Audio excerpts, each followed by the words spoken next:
kia ora koutou katoa, and welcome along to the Centre for Sustainability for what is going to be such an interesting and stimulating talk by Davina Hunt today.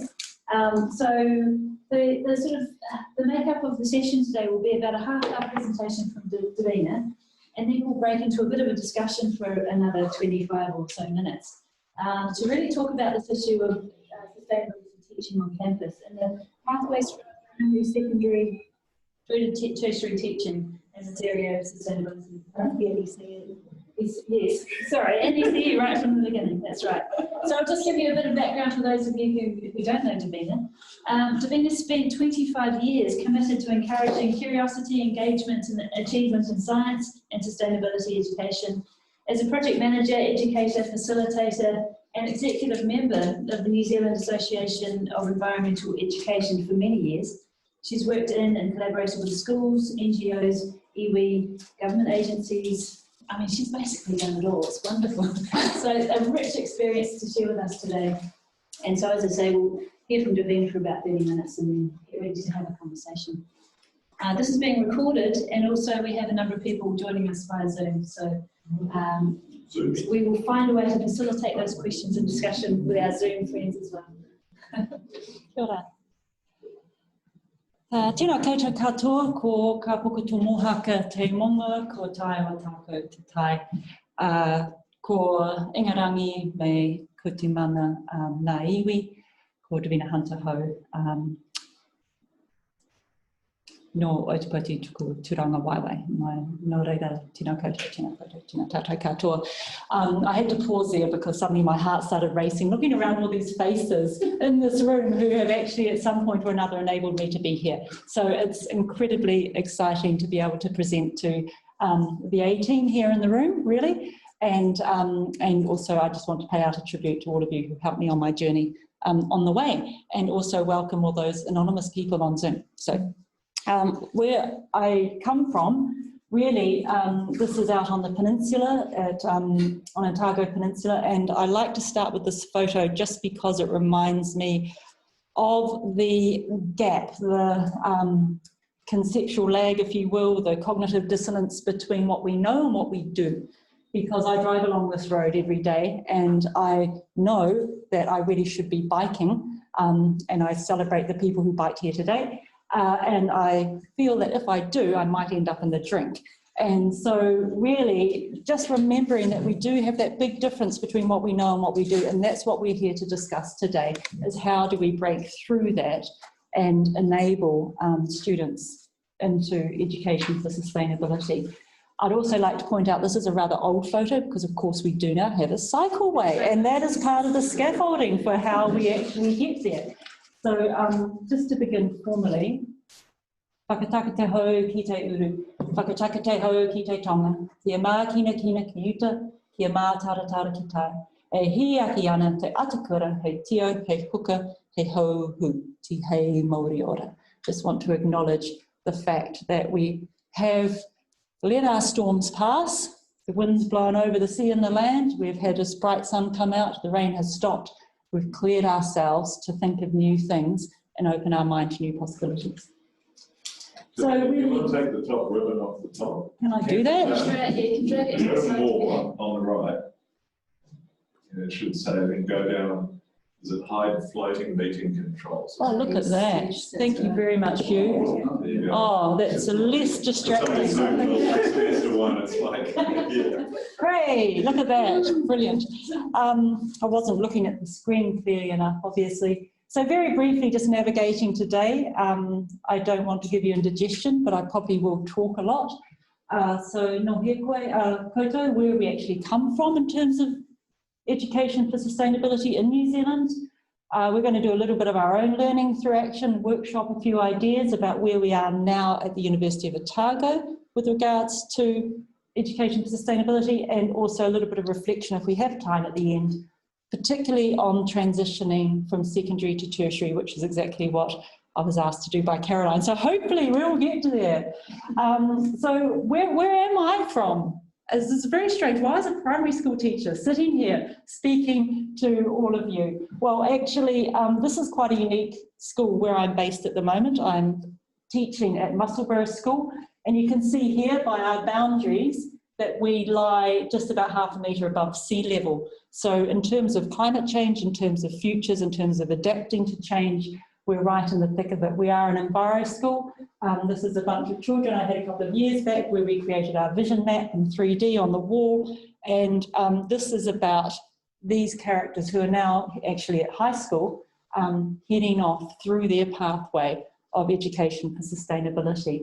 For me, it probably began back in 1992 when I was very lucky enough to have a supervisor in Henrik Moller who allowed me in the zoology department doing a wildlife management degree to go off on a limb and look at children's attitudes to conservation, where they came from, the impact of natural history documentaries and learning experiences outside the classroom. So Henrik, thank you. Look at the trouble you've caused along the way.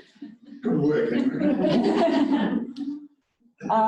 So even though we are a primary school and we only take children up to year 6, which is around your average 10 or 11-year-old, we do get engaged in a lot of relevant sustainability issues. Most recently our Ötäkou STEAM cluster, which is 8 primary schools and the secondary leading into, the intermediate at Tahuna.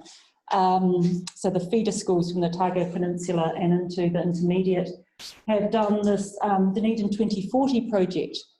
And as you know about education for sustainability, having that concept of a sustainable future is very important. So it's not just about the present action, but how we envisage our future. And the challenge that was set to us by DCC counsellors were these 6 challenges. And students formed small groups and workshopped through a design process to come up with their own innovative solutions. And most recently we had an exhibition at Otago Polytech to demonstrate all the students' work. Because we were in COVID level 2, there weren't many people who turned up and it was restricted. So actually we did do the first fully virtual exhibition, which was quite neat. And it's being used as an example in the UK of how you can actually put these things online. The highlighted ones were the 3 focuses for our school. So why am I back here at university? I say back because I used to be here running the Science Wānanga program, which was looking at the achievement and engagement of secondary Māori students into university. I spent a wonderful 5 years here in the Division of Sciences doing that. But I was lucky enough to get a science teaching leadership program position this year. So I spent the first 6 months of this year based with Hei Ko Papahonona, climate change research group at Otago. I have since gone back to school and then I'll be returning in term 1 of next year to carry on that partnership. So a little bit of history. I'm sorry there's lots of writing here, but it helps to glance through it. I like to think about the 2 important things that happened in 1972. The first one in April, I was born, and the second one, very soon after, was the very first UN conference on human environment. This is where the first idea of environmental education came up. So by the time little Davina was wandering off to school with a pink school bag, I think it was vinyl if I remember rightly, and the block of chocolate and the felt pens that the neighbours had given me, I wasn't aware that there was the first intergovernmental conference on environmental education in Tbilisi in Georgia. Now the important thing about that is here's a 5-year-old heading off to school. And here for the first time across the world, countries are deciding environmental education is really important, and it talked about values, it talked about attitudes, it talked about action in the environment, about the environment and for the environment. I'll just get to the point that it wasn't until I was actually, do some quick sums, 27, that we got any guidelines for environmental education in New Zealand. So this little 5-year-old missed out the whole way through education. Went overseas, had a couple of degrees, came back before we even had it in our own schools. So in 1998, the Learning to Care National Strategy for Environmental Education, which was actually put in place by the Ministry for the Environment, first came into force, and it was absolutely just a nice story of a great thing we could do. There wasn't actually necessarily a policy or a bucket of money attached to it. But out of that, because the Ministry for the Environment is the only government agency responsible for environmental education in any policy, we did actually have some things come out of that. The first was the 1999 guidelines for EE in schools. So the Ministry for the Environment actually got Ministry of Education involved. Those guidelines are not compulsory. But again, they said exactly the same words that came up into Blissey: in the environment, about the environment, and for the environment, attitudes, values, and action skills. So it took that time to actually sink through from one end of the planet to the other. When the guidelines came out, there was a little bit of support for teachers, but very little. But there was wide development of partnerships programs, things like Enviroschools you've heard of, all across the country, and that really exploded. And out of the woodwork came a lot of things that had been happening in NGOs like Key Conservation Club and those sorts of things actually came in and became part of the network that we now have. In 2007, New Zealand curriculum changed completely. It turned into one book. It used to be a whole lot of different thick books that told you exactly what you were going to teach and what learning area and at what age, and that's it now. So years 1 to 13, everything. Then as a result of that, which was a curriculum that came in under a Labour Green government, very swiftly after that was gazetted, we got a national government and they brought in national standards, which then focused in on the reading, writing, maths of the world. So we had quite a unique and dynamic and forward-looking curriculum that was considered internationally as quite advanced. And I'll tell you why in a moment. But we didn't actually have the implementation that was added to it. For 3 years, we had the National Education for Sustainability team in Otago, which, as you'll be aware, is the Māori team that worked on helping teachers to understand Mātauranga Māori and tikanga Māori in the context of science and the natural world, but only for those first initial 3 years. And starting up any program in 3 years, you're just getting going and then you're cut short. So we had the UN sustainability goals come in. New Zealand agreed to abide by them. Of course, they're not compulsory. It's very voluntary. And we didn't really hear much about them either. It's taken a long time for these international commitments to seep through into our own policies. In 2017, Tamarotanga Aotearoa came about, and I'll mention that again in a moment. That is the accompanying document to this one, that is in Māori and by Māori, and not just for Māori. So there's 2 books in New Zealand that every school runs its curriculum off. One is in Māori, one is in English, but every school uses both. And they're not a translation of each other. That's a very important thing. Same year, I had the great privilege of working for Doc Head Office up in Wellington for a few years, putting together a national strategy for environmental education for sustainability. Now, what we were doing, the purpose of this was refreshing this. This one. 1998 Learning to Care document that sat around on the shelves and didn't really get implemented apart from briefly around this period. We then needed to refresh it and keep it alive these 20 years later.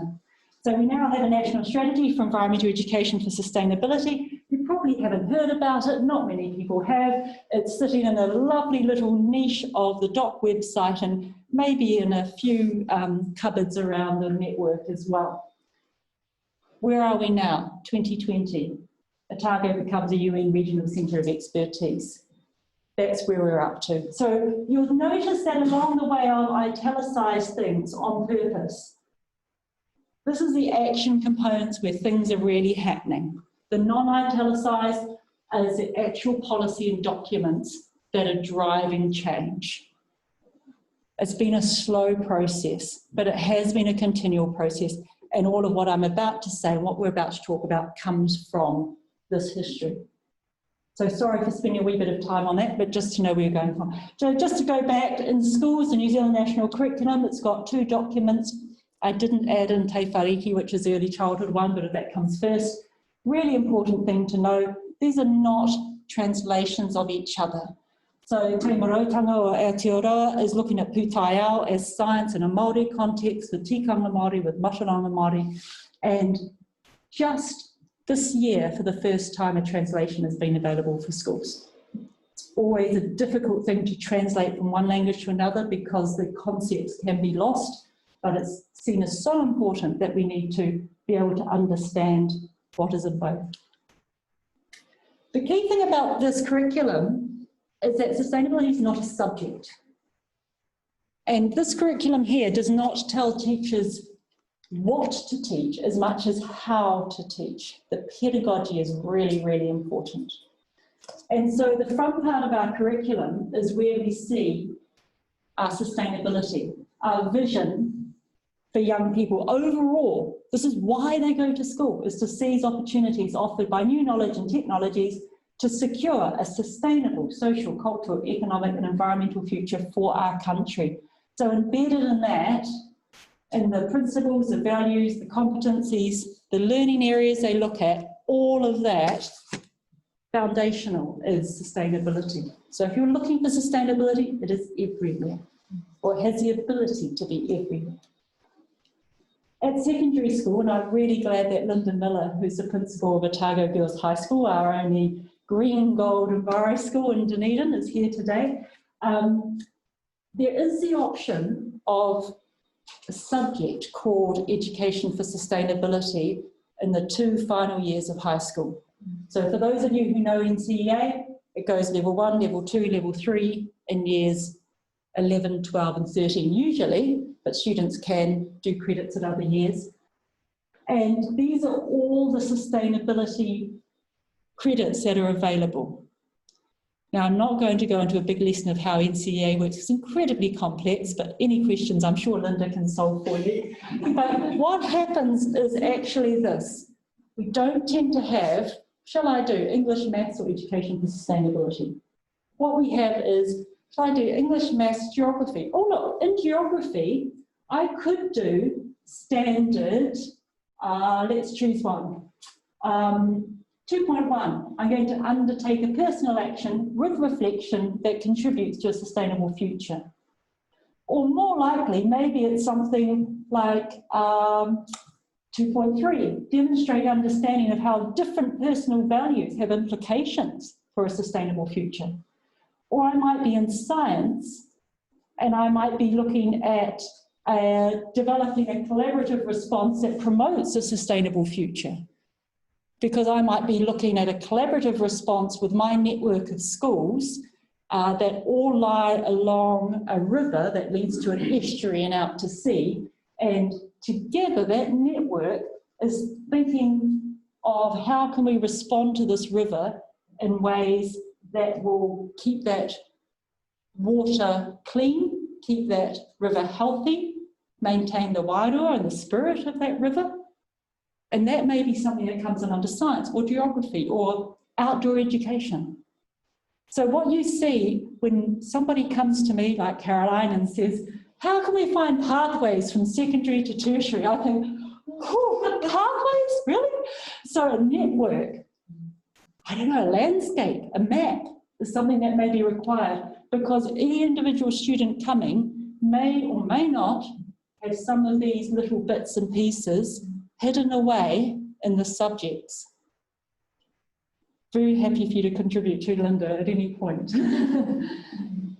So in science, for example, students explore both how the natural and physical world work and science itself so they can participate. There's a purpose behind learning. And that's the difference between this. In the old days, back when I was working with Henrik, and we'd go, okay, 10-year-olds should know what an endangered species is. It's not like that now.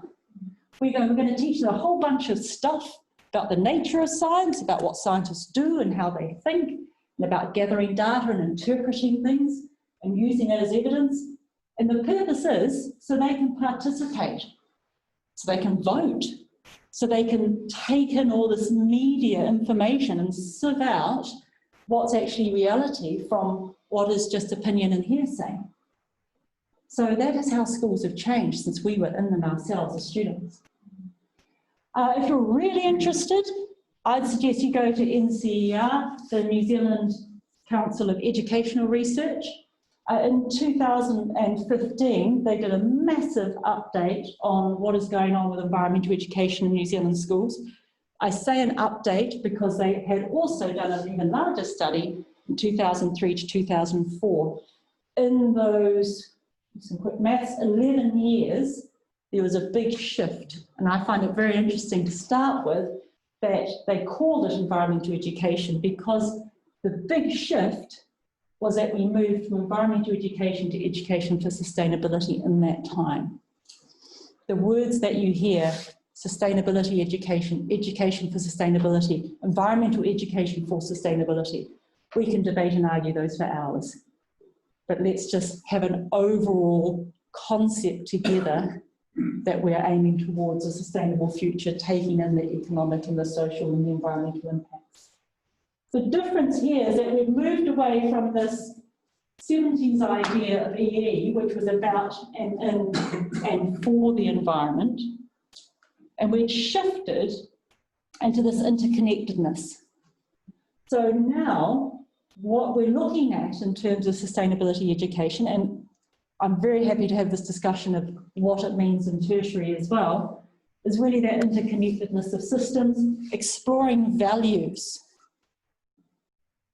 And that's another big question. I've had some lovely discussions with Kerry over in HEDC about, is it the university's role to teach values? How are the values explored? Developing action competence. There's another red flag there for some people about what is action competence. But overall, it's higher order thinking, and it's thinking from multiple perspectives. So we have made that shift nationally. How do I do this with primary kids? Well, back in our school, in the real day-to-day life, it's about emotional connections, and I think you may even agree that it may be that at tertiary too. It's systems thinking. Even as young as 7-year-olds, we're starting to think about water cycles and carbon cycles, where things come from, how things work. I love this one. I took this photo in 2011. And I like playing the game with my class every year of going, this is real. I took this, I stood there, it's not photoshopped. So what do you know about reindeer, seals and penguins to work out where in the world am I? And I let them try and work it out. So if we went into great detail about that, let me know later what you think, see if you're right. So where are we here? University of Otago, you have your sustainability strategic framework. There's a lot of words there to remember, so I like to keep things simple. It's the one wonderful thing about working with primary age children is you actually have to take all this complexity and really bring it down to something nice and easy and simple. So you can remember all of these words in 5. I like to think of a hand. Really, what we're talking about here is a whole systems approach. And a whole systems approach is the place that you are in, the physical surroundings. It's the people, it's the practices, it's the programs, and it's your partnerships. Now, I had no influence over this, but when I started reading it, I thought, that's exactly what this is. This is talking about your operations here and moving towards a low-carbon future. It's about minimising the water consumption, it's about the food systems, and it's about your place. Creating your culture of sustainability. It's about encouraging institutional learning and inquiry in sustainability, creating opportunities for staff and students to engage. That's your people. Enhancing your sustainability research. Supporting the university as a living laboratory. Encouraging research practices. This is your practices here. The 5 Ps are much easier to remember. And your programs, all your subjects, your courses, and how it all fits in. Sustainability literacy. And then, of course, your partnerships. How do you collaborate and actually do this change? So we're going to start workshopping soon, and I would like you to keep those 5 things in mind, your 5 Ps that you carry with you all the time. That's your whole systems approach right there. Here at CSAFE, you had a PhD student, Dave McKay, in 2014, who looked in great detail over, I think, 6 years at a sort of emerging Māori epistemology of sustainability education, or sustainable education. And just at a glance at the framework that he set up, you can see the complexity engaged there and involved there. So here at CSAFE, there has been work done on this for many years. I was lucky enough to share an office with Maria Amo over in the business school earlier this year, and she was looking at vision mataranga for the National Science Challenges. And she shared with me this little diagram, which they'd recently published along with Katerina Ruskell. And I keep it in mind when we're developing programs at school. Found it very useful, because really going back to David's work here, sometimes things, this is the thinking behind it, but sometimes you need something very simple, a bit like your handprint, to work through the day-to-day. And this image for me does that. So what we're trying to achieve here in our treaty partnership is really aiming towards the summit, te tihi o te maunga. So when we're running a program, when we're thinking of developing a new way of working with our partners, we're always thinking, do we enable high Māori participation? Is it of high benefit to Māori? And are we actually utilising and asking and supporting Māori knowledge to be developed? So when you're thinking of those frameworks and where you're going to go to from here for your centre, you may like to keep something like this in mind. I thought I'd throw on one slide, which was actually what Caroline wanted. So this is it, really. Thinking of what goes on at secondary school and what goes on at tertiary school. I went to a very interesting workshop earlier in the year at HEDC by Stephen Scott from the Locals program, who I used to work closely with when he was Associate Dean Māori at Division of Sciences. And he has talked quite a bit about the challenges of first-year students at Otago University. Now, this is actually, looks very simple, but it's come from a lot of research with a lot of students. And what they struggle with is these things. They have come from an environment where there's a variety of frameworks. NCEA is set up to enable success for everyone. It's got a lot of student agency. You can choose what you're doing within that. And teachers are always easily available. They're there. They respond to emails. They're face-to-face with you every day. You can chase them down the corridors when they're having coffee. EEFS in particular, Education for Sustainability, is available in different learning areas. So my daughter, who's currently actually at Otago Girls, is having this dilemma at the moment, subjects for next year. She really loves geography. She loves the sustainability component in it. She wants to be a green architect one day and feels she should do physics. She doesn't know which to do. So it's okay, because actually there is sustainability in many courses and it can be available everywhere. So care and self-evaluation is a thing at secondary school. It counts for your assessment and works towards your credits. You're assessed over time. So you build up a block of internals and externals, and group work is encouraged. Come to university, totally different, it's really intense, you've got a massive workload. No one's telling you what to do, you've got few directives, you've got to work it all out by yourself. You can't find your lecturers. Who do you ask? When are they? Where are they? Who are they?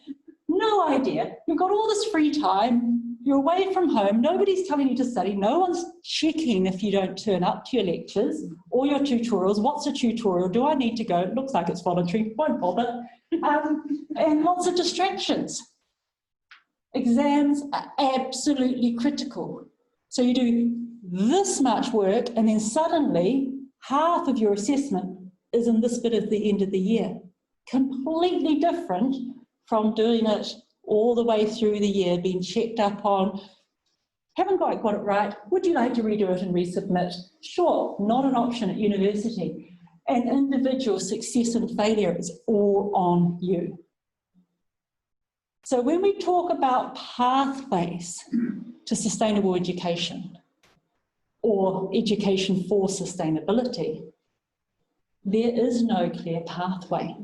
So it's a bit of a trick seminar, sorry. The answer is no. You can't have a pathway. So maybe one thing we need to consider is way back in the way that we treat our students, in the way that we are teaching our students.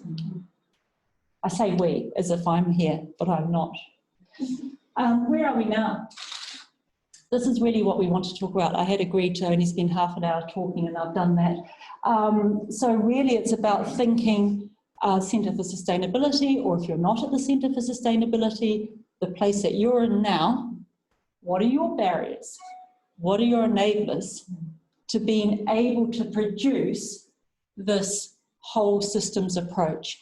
Because if we were to flick backwards, I think I do need to flick backwards, you join in, back here to the Sustainability Strategic Framework, which has been sitting around since 2017, and I think lasts till next year, and then it can get reviewed. Where are you now? What can you highlight and say, yeah, we're good at that? And where are the gaps? So, keeping it nice and simple and full of discussion, I'm going to do two things. Some people don't like talking in a group. I'm going to give out nice little coloured unsustainable post-it notes. Not red and green, but orange and blue. So orange is close to being a barrier. Blue is close to blue sky thinking enabler. And if you'd like to put your own notes down on those, I'll pass those around. If you're willing to stick your arm up or shout out or get up and dance or kick me out of the way, then have your say about what do you feel we've got going for us here at the university that we can really drive forward, and what's holding us back and putting the brakes on. So please have a chat among yourselves as I hand out these. Thank you. I'm also just welcoming any comments from those who are on Zoom as well. So if you'd like to ask a question or make a comment, just unmute yourself and share your thoughts with us as well. I can't actually see who. Can you see something? I'm not sure whether the video is on there. Does it show who's on the chat? Does anybody else at anyone want to come? Does anybody Janet was on the floor. I only want the neighbours. Here you go. No, careful for something that doesn't touch the barrier or enabler. There we go. Have we got any three opinions? I am.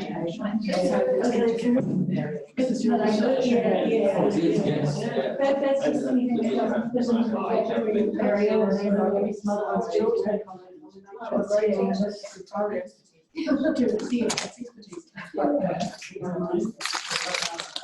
I suppose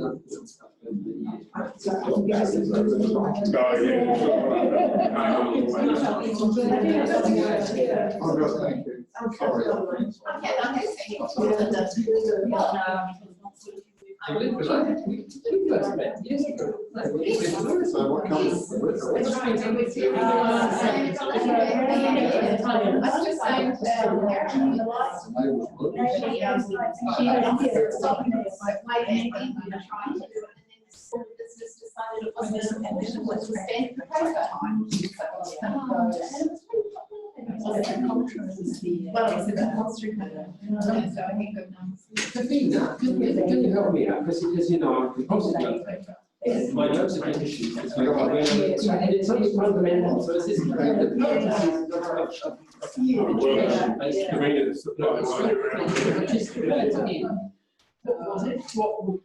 is you had a sort of and it does seem fundamental to me. We accept that as a purpose in education. I doubt whether the purposes are. That's right, that's what I was on The purpose of secondary school, primary school education is the purposes of tertiary education.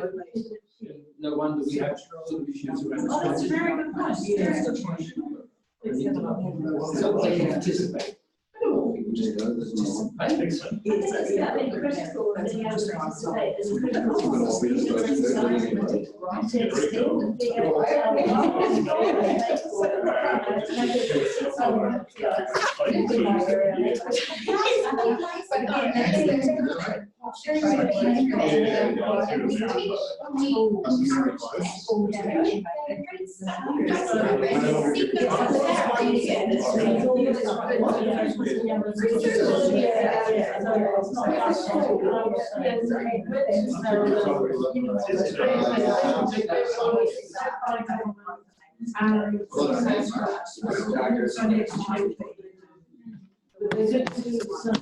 to the tertiary sector.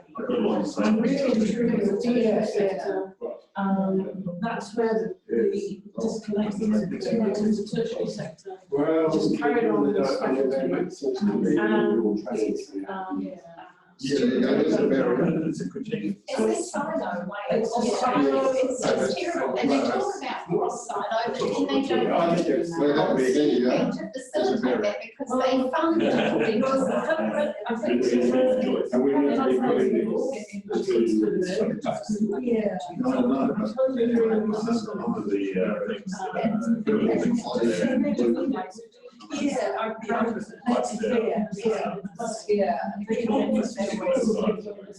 Used to surprise me as well. And then they come out as graduates. You're the silo. And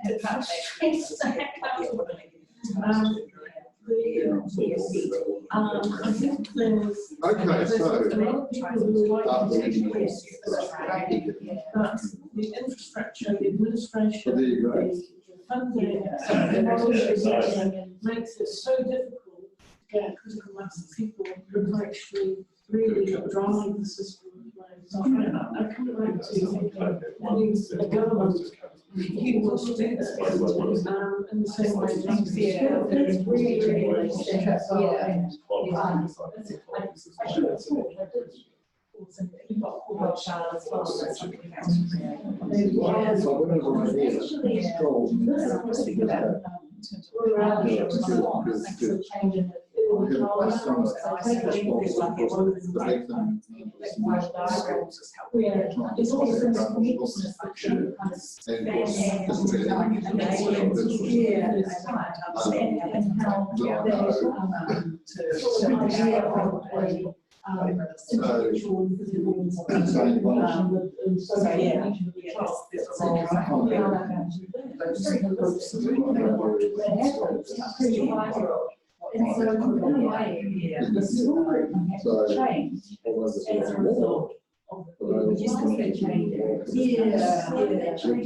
It's been very slow, but it's growing out of it.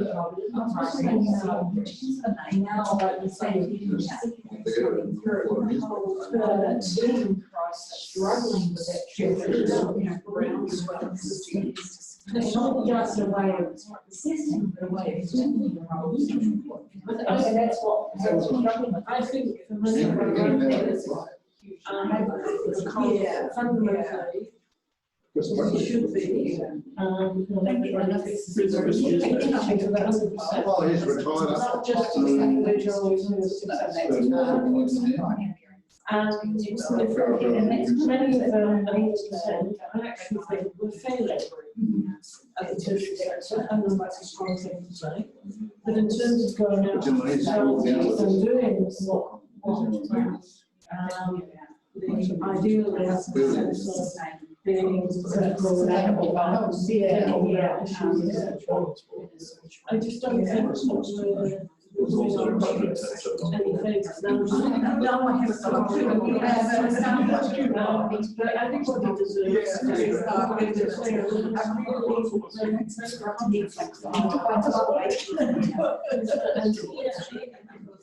Yeah, sure.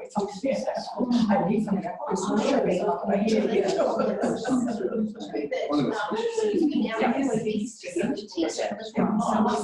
When it was whole year, things for a whole year. There was time that you were teaching to develop ideas, and for students, some of the slower ones, I remember learning about crystals. And you have to get all the theory and you're trying to make them in class. And you know, I reckon it was halfway through the year before the concept of crystals and how they were actually dropped. I was doing a semester paper, I wouldn't have got it in time. And so these, I think our semester system creates that. I agree. One of the things I'm saying was education.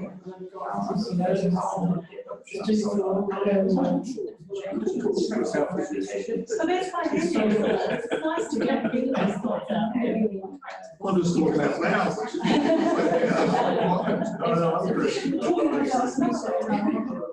And then we're expected to go on to the next session.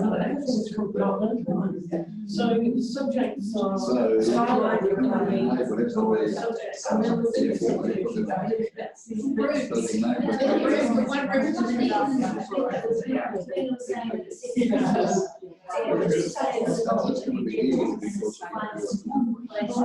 yeah, so I think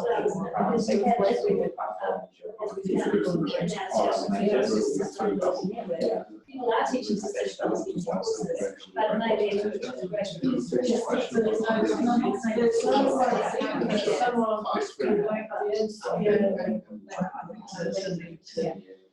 people, even if they identify,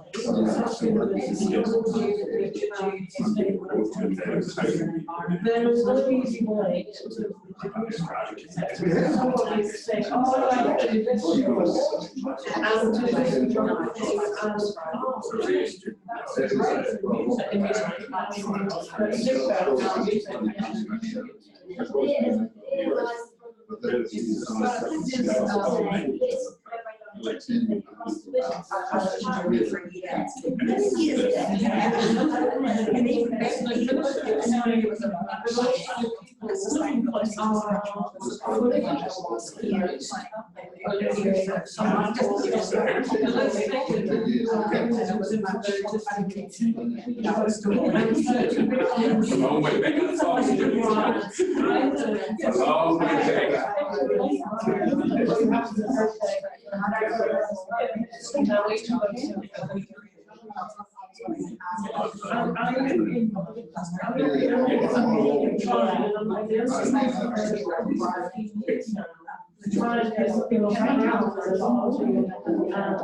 oh, we don't have a sharing device, do we? Oh, well, no, I am just screen sharing. Yeah, apparently. We've still got the participants are still, they're hanging in there. Oh, they're hanging in there. Oh, wow, okay. So let's move. I just want to get to my next slide. Okay, yeah. How do I get to my next slide? Can you just go? Right.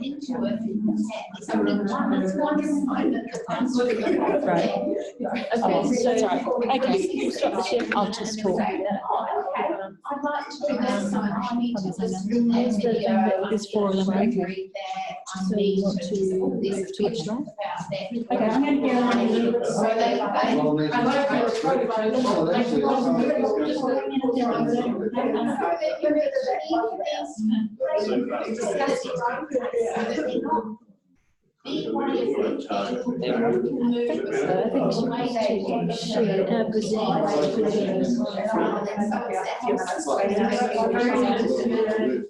yeah, because we just found through the time.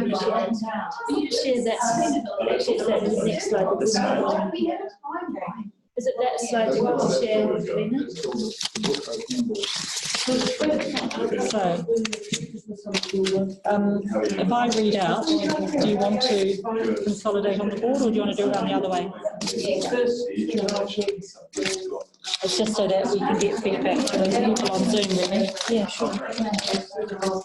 Shall I just, I'll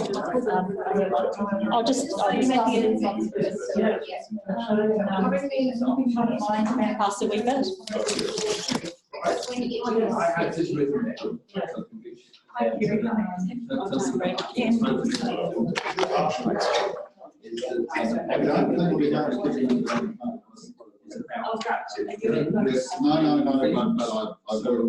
And we want to get we've got a big long list of things for the NCEA. Good long list of things that they are and the doing of these things. They're not talking about the achievements. Now, what I really wanted Davina to tell me something different. If we actually look at the achievements that I think would be worthwhile for us, they're all within the vision. And not within the core of what happens. So if we look at universities, strategic.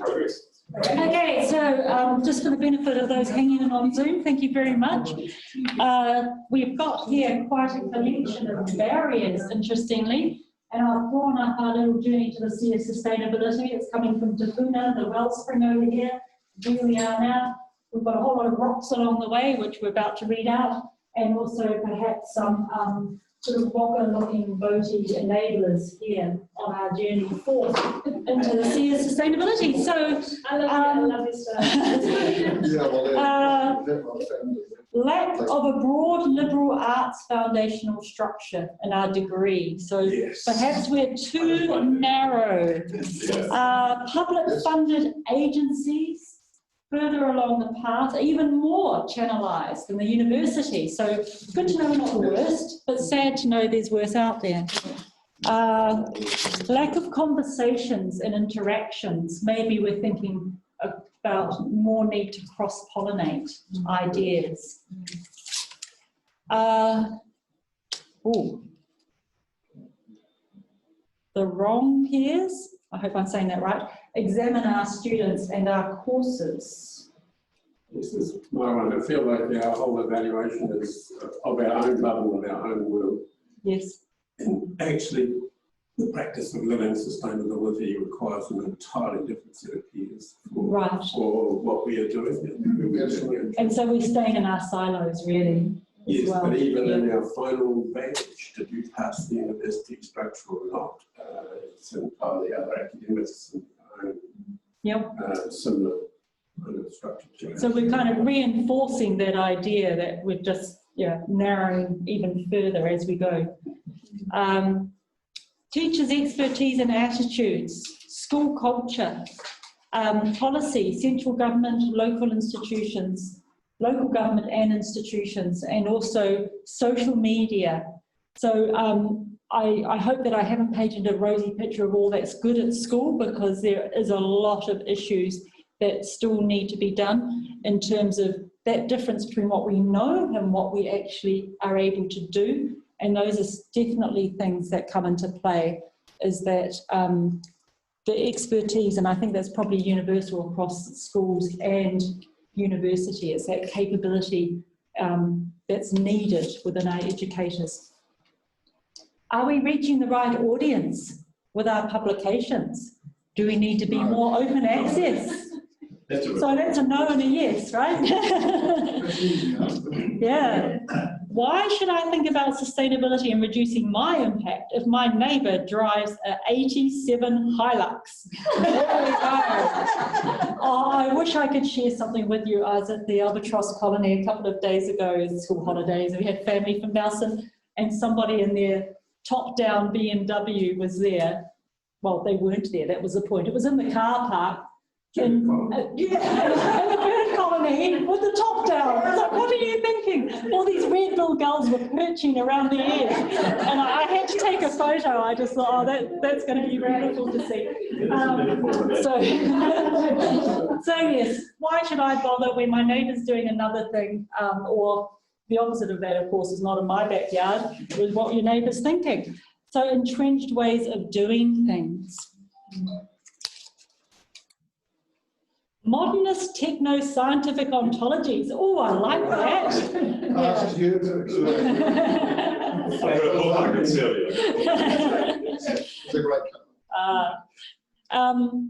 STEM, that's interesting that that's a barrier. Anyone want to talk to it as a barrier? Yeah, me. Refer to the previous post-it note. Those two. Those two go together. Really important. So as I mentioned before, we're part of a STEAM cluster. We're throwing arts into STEM. Does that help turn it into a little blue post-it or not enough? There's not enough, isn't just a poster on STEM, Yes. which is what often happens. Yes, yeah. Yeah, no, it's a very good point. Just the whole notion of it's too limited. And it's also, it seems to me to be counter, well, we can tell I'm an overfailure, but it's counter creativity, you know, and lateral thinking, and getting outside the square, and all that stuff that's critical to making it through to the 2040s. I'm not going to be able to see it, but Yes. I mean, it's, you know, Okay, it's that bad. but will be several miracles involved in You're that. not Anyway. Francis Hodgman's home in 2040. So what we're, personal criticism aside, what we're thinking of is what we're needing is more open-mindedness and collaborative solutions to our complex problems. Yet what we continue to do is narrow down That's right. from an early age and pigeonhole people. Yeah. And that's what I'm hearing again and again. This is one of the biggest barriers. Teaching across divisions, departments is difficult. The university process is too rigid. So you can break it down, but you have to be, as someone who tried to get environment history going, you know, I went through the whole thing with where I was rubbished by a lot of scientists around the place, but being, you know, fairly tough individuals in worry me. But it might have worried other people, but we got there. What got me through there was an anthropologist, Leach, that kind of bridged the worlds of the scientific and the more artistic with their work on gardening. And that was the way through it. And once they realised that, then it all happened, and you know, it's been quite successful ever since. So we need these bridge builders and these people who will extend across the gaps and maybe, you know, reaching from both sides but joining hands in the middle. Or the other way You have around. to fight so hard. Why can't the system make it easier for you to do it? Why is the only way to battle it? And it takes people who have got the time and the energy to pour into it.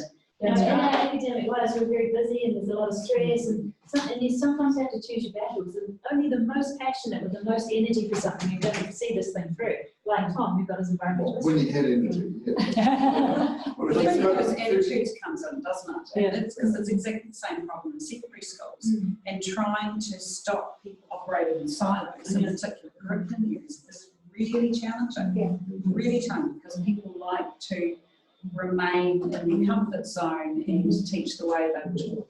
So I'm hearing two different things. And I remember having a screed of way too many sort of lines of writing up there showing you all the time lag from the top-down policy turning up and actual action taking change. So there's also grassroots movement and change that's needed because we've always done it this way, or it's easier because this is the way, as well as a systems change. Because there are enablers out there, but quite often those enablers are not visible, are they? But we have institutionalised barriers like PPRE, which is like immediately going to close down exactly what you're Which talking about. specific panel you're going to go to, where you will be evaluated by experts in different fields. There can be instrument use. I mean, if we go back a few years when Otago decided that some school, they were going to invest in some school, and they put the incentive of return, monetary return on being involved in some schools going to be greater than the courses offered during the semesters. And there was a whole lot of, I'm not saying that necessarily the courses were in the sustainability area, but you can send out behavioural and monetary messages to enable people in the grassroots to actually do something. But the problem, one of the problems here is that I'm sure everybody in the room will see the same thing. If you put forward something new into this plethora of offerings at this university, you don't see the same number being deleted. So students coming in and their families are faced with this massive sort of assemblage of papers and courses to do, and how do they make sense of that? And so they tend to gravitate to the silo. Yes, yes. But is it the subject that's important, or the attitudes and the competencies and things that you develop? I'm just thinking about the Polytech Science Training program and how they pull out different capabilities in courses. And so alongside your qualification, you gain credentials and these capabilities that are linked to what employers are wanting. And what they're working on at the moment is linking those to sustainable development goals. So that, you know, so maybe that it's not just about looking at the subjects on offer, it's also looking at how they're packaged and could be repackaged. And I think the general messaging we're getting is, especially in a changing world, we need to be more agile. I keep saying we, and I'm actually meaning, you know, the broadest education system needs to be more agile and able to react to the needs of change.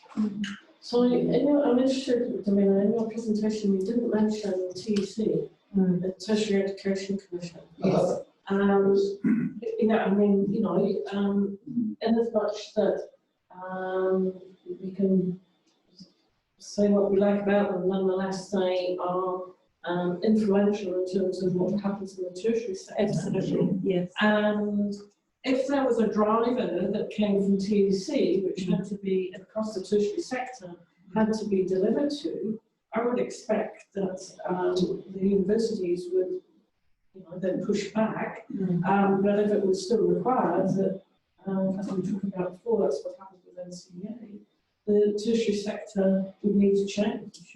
Absolutely, and I apologise. It's always very hard trying to take a long history and a wide picture and put it into something narrow.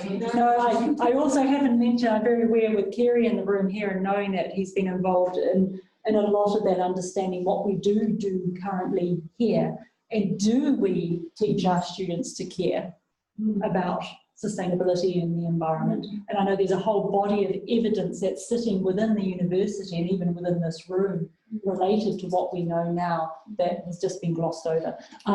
But I think you're absolutely right, is that there are some trigger points for enablers. And so what I'm going to do, I'm going to sit here with the last barrier that I think is relevant and hasn't been mentioned, and then quickly talk about the enablers before we wind up.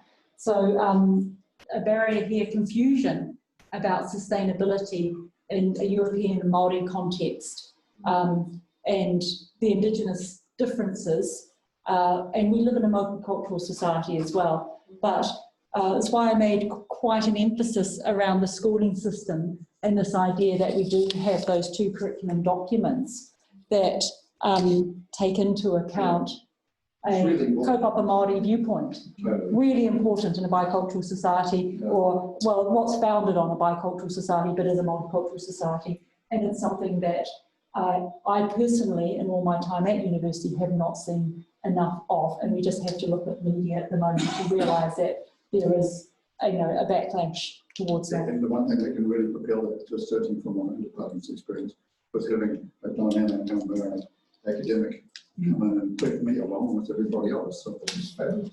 Unfortunately, he's left us, but it doesn't matter. The job he did while he was there was just fantastic. And my role for many years was in being able to bring Māori scientists and postgrad scientists to Māori communities throughout the country to try and provide role models and support the engagement and uptake of Māori in science. But also very aware that those individuals get burnt out, and they've got their own lives to lead and their own study to do and their own work to perform.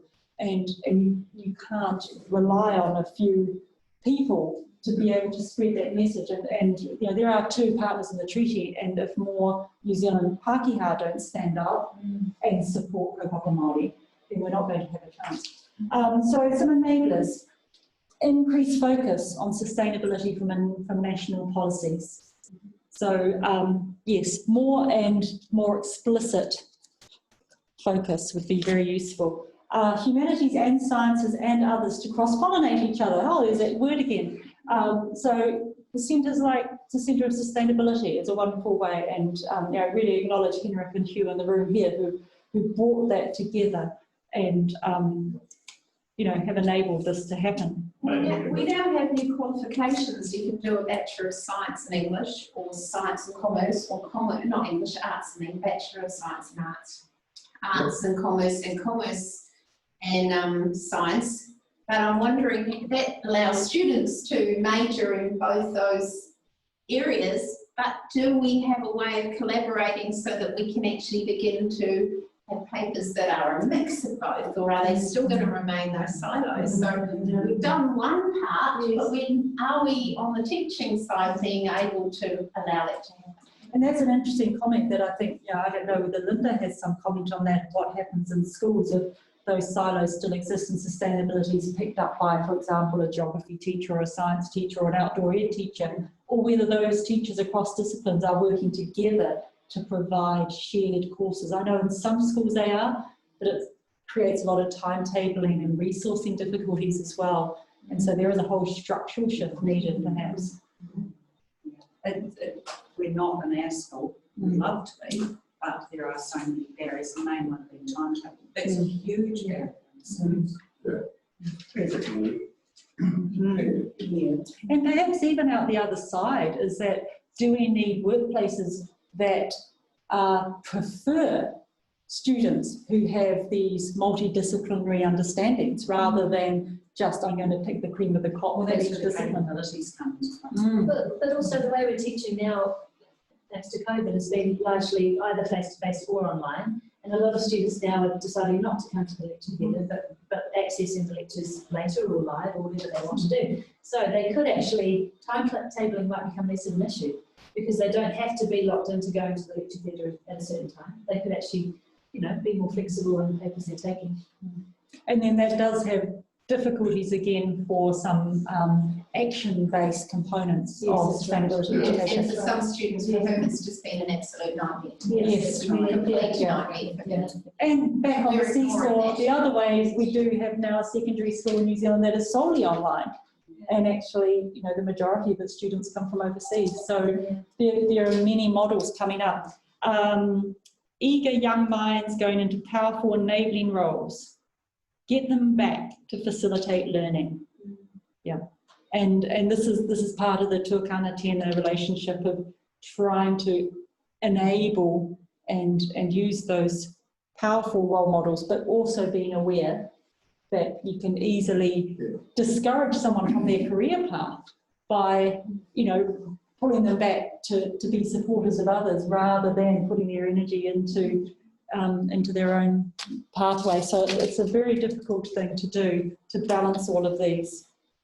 I have actually read that one already, I think. Compulsory New Zealand history. Well, I never got that in. Yes. Well, guess what? It's happening in schools. It's in the Yeah. Across the nations like I've just got a question. Māori and the European. Don't assume that it hasn't been happening. Whose history is my question? Because we need to make sure of that. It's so nice to have you here. I really enjoyed having you. I'm really sorry I had to cut. That's all right. Everyone else as well. It's quite a crew, and you feel like I told your names. Thank you. Well, I'm very aware that we've gone over time, and I'm sure that Caroline will gather up these ideas and follow on.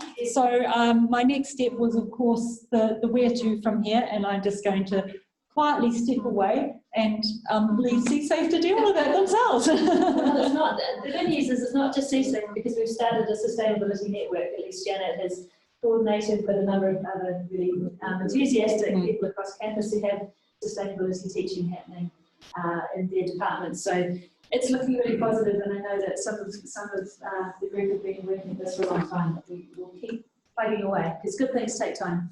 Well, there's just two things I'd like to do. The first is to thank the Royal Society Te Aparangi, who enabled me to come back into the university world at the start of this year, and also He Kaupapa Hononā, who hosted me and will continue to host me next year. An excellent example of a wide range of collaborators from across the university and climate change research. So just to formally end, te whakaia tanga e, te whakaia tanga e, tēnei te kaupapa ka ia, tēnei te wānanga ka ia, He Māori o te kaupapa o